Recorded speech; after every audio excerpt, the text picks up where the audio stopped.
Okay, so today's video is looking at the dot point, describe the anatomy and function of the human eye, including this long list of different parts of the eye.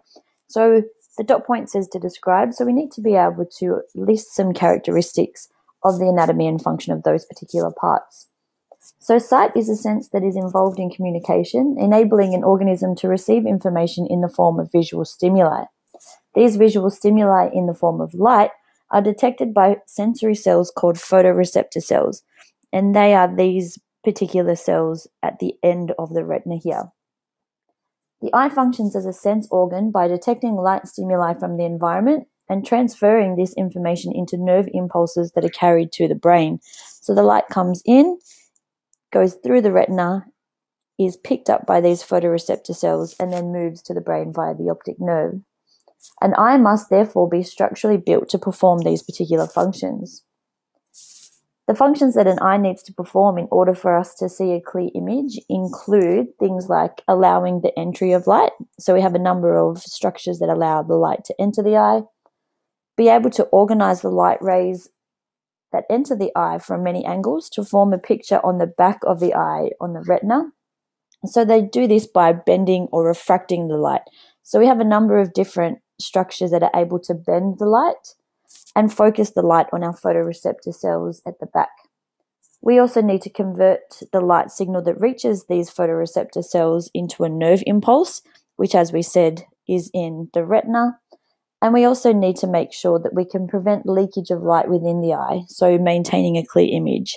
So again, we have some structures that stop the light from escaping once it's come in. Humans have two eyes for binocular vision. This involves the two eyes moving in a coordinated manner to perceive stimuli. Associated with the eyeballs are accessory parts that are not directly involved in vision but help to maintain adequate functioning of the eye. Each eyeball is situated in a funnel-shaped cavity in the skull called the orbit. This is lined with fatty tissue to protect the eye, excluding the exposed part.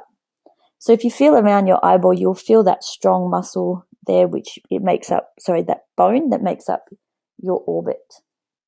The front of the eye is protected by a thin, transparent membrane called the conjunctiva. This membrane is continuous with the inner layer of the eyelid. The eyelid is made up of muscle and skin, which provides further protection for the front of the eye. The lacrimal or tear glands in the outer corner of each eye, secrete liquid tears that help keep exposed surfaces of the eyeball clear and moist.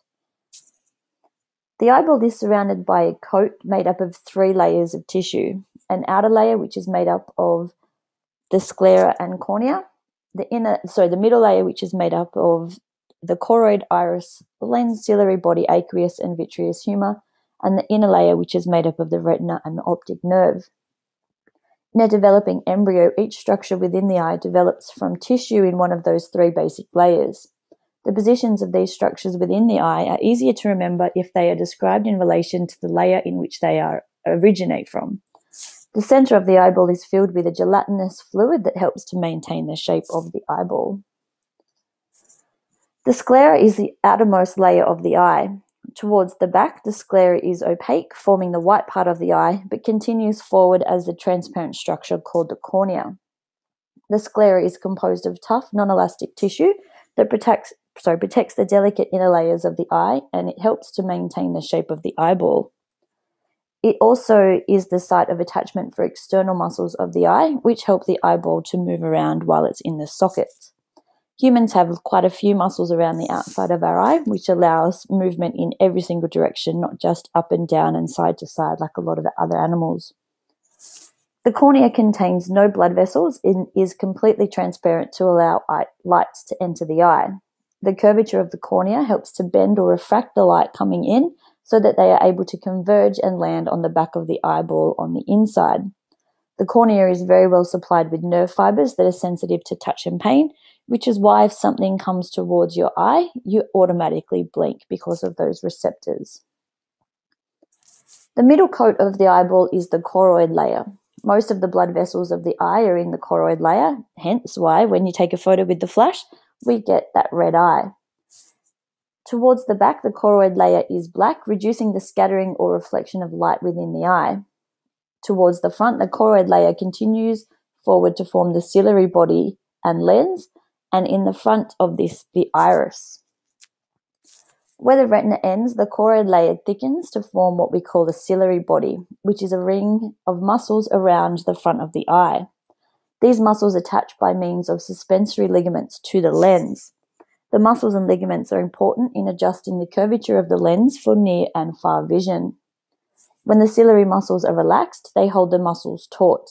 These ligaments pull on the lens, making it flat and allow for distant vision. When the muscles contract, they pull the sclera forward, causing the ligaments to slacken and the lens to become round, allowing for near vision.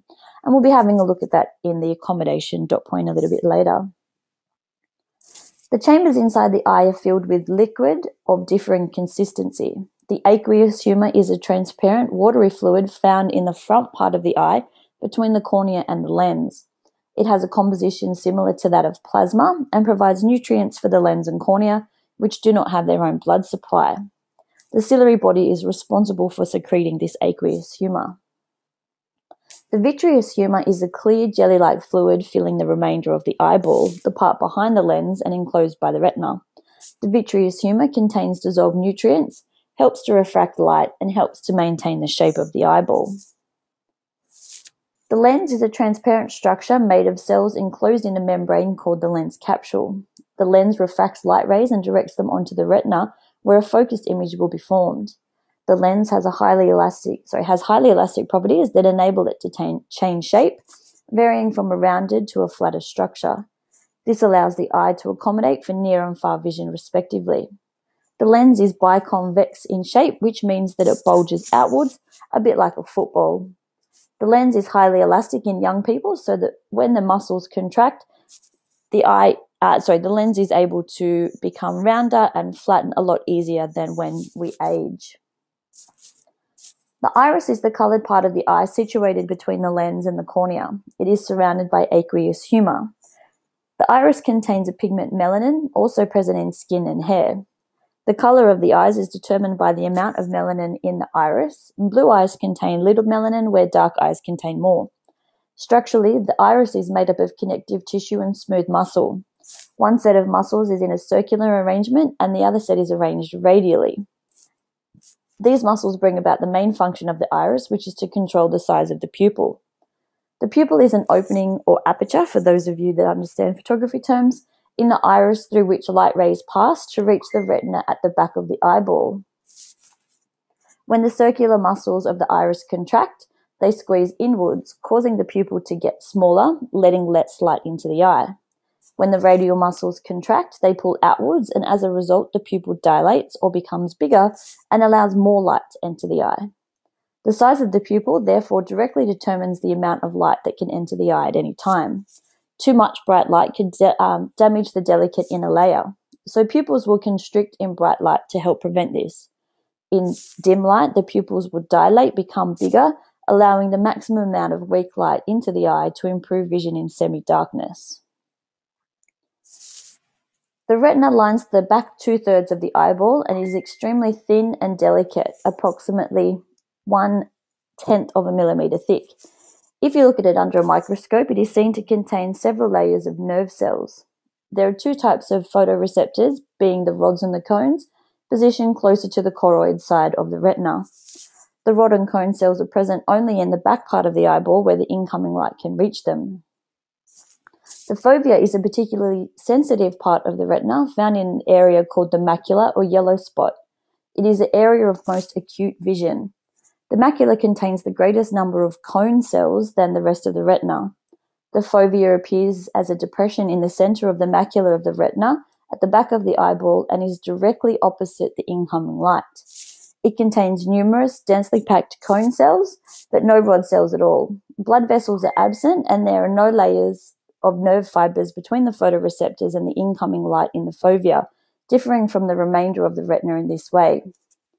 The blind spot is an area of the retina where all the nerve fibers leave the eye to converge to form the optic nerve.